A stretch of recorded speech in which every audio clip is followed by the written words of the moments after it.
عشق نگر کے پیارے دوستو السلام علیکم۔ آج جمعہ کے دن کی 7 خصوصیات لے کر میں آپ کے سامنے آپ کا دوست رضوان انجم۔ پیارے دوستو، جمعے کے دن کی یوں تو بہت سی خصوصیات اور فضائل احادیث مبارکہ میں مذکور ہیں جو ہمیں اس دن کی خصوصیت کا اور دوسرے ایام پر اس کی فضیلت کا واضح ثبوت دیتی ہیں، لیکن انتہائی مختصر وقت میں اختصار کے ساتھ میں یہاں پہ جمعہ کے دن کی 7 خصوصیات آپ کے سامنے پیش کرتا ہوں۔ سب سے پہلے کہ اس دن جنت میں رب کا دیدار ہوگا۔ پیارے دوستو، جو جنتی ہوں گے، جن کا فیصلہ ہو چکا ہوگا، جو جنت میں پہنچ جائیں گے، انہیں ہر جمعہ کے دن رب تعالیٰ اپنے دیدار سے مشرف فرمائے گا۔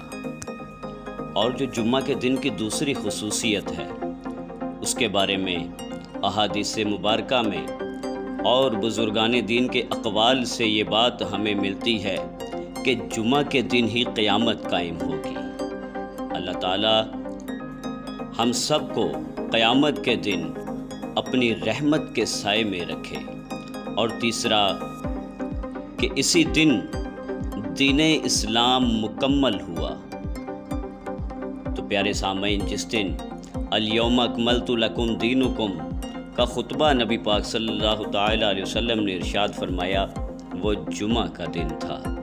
اور جمعہ کی چوتھی خصوصیت کے بارے میں کہا جاتا ہے کہ اس دن جہنم کو بھڑکایا نہیں جاتا۔ جہنم کی آگ سے اللہ محفوظ فرمائے۔ دنیا کی آگ تو اس آگ کے مقابلے میں کچھ بھی نہیں ہے، لیکن جہنم کی آگ کو جو سارا ہفتہ بھڑکتی ہے، اس کو جمعہ والے دن بھڑکایا نہیں جاتا۔ اور اس کی جمعۃ المبارک کی 5ویں خصوصیت یہ ہے کہ اس دن جہنم کے دروازے کھولے نہیں جاتے۔ روایات میں ہمیں یہ بات ملتی ہے کہ جمعے کے دن اس کی افضلیت کے اعتبار سے جہنم کے دروازے بند کر دیے جاتے ہیں۔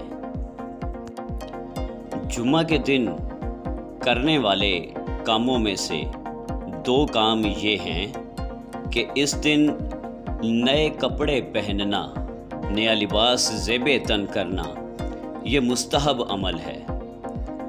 اور یہ بالخصوص اگر آپ کوئی نئے کپڑے سلواتے ہیں، نیا لباس بنواتے ہیں، تو وہ کوشش کریں کہ اس لباس کو سب سے پہلے آپ جس دن پہننے کی کوشش کریں وہ جمعہ کا دن ہو۔ اور جمعہ کے دن کی 7ویں خصوصیت یہ ہے کہ اس دن نکاح کرنا بھی مستحب ہے۔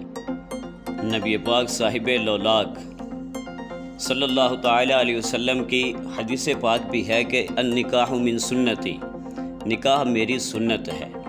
تو نکاح سنت ہے، اگر نکاح جمعے والا دن کیا جائے تو یہ مستحب عمل ہے اور اس کا ثواب ہے۔ اگر جمعے کے علاوہ بھی کریں گے تو اس کا گناہ نہیں ہے۔ اللہ پاک سے دعا ہے کہ اللہ تعالیٰ علم دین حاصل کرنے کی توفیق عطا فرمائے، ہمیں دین اسلام کی سوجھ بوجھ کی توفیق عطا فرمائے اور اچھی باتیں سن کے اسے دوسروں تک پہنچانے کے بھی توفیق، ہمت اور جذبہ عطا فرمائے۔ آمین ثم آمین یا رب العالمین۔ ویڈیو اچھی لگی لائک کرو، چینل کو سبسکرائب کرو۔